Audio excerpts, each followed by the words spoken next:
ba na pwede nang makabili ng jumper ng sasakyan na sobrang mura lang? And 4-in-1 na to guys, grabe.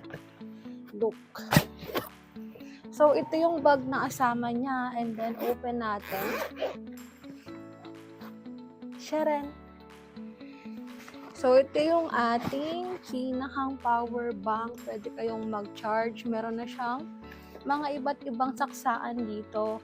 Then, pwede rin tayo guys maghangin. Ayan. Ito yung panghangin natin. Sasaksak nyo lang siya dito.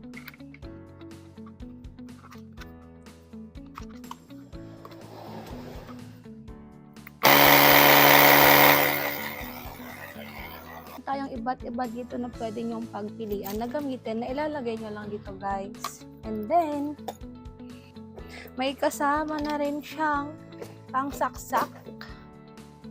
Saksak nyo lang dito.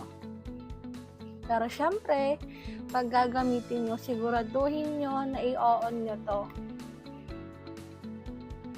Yan.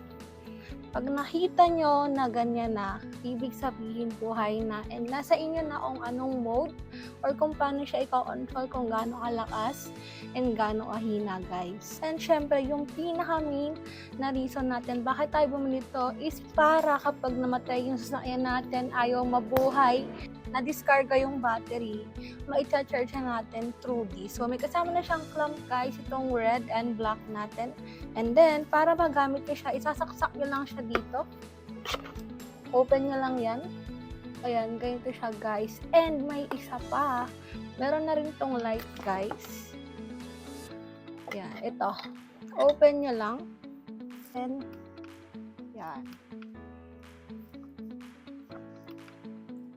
Yan yung mga different types of light natin na kasama na nito. O diba, sobrang sulit talaga.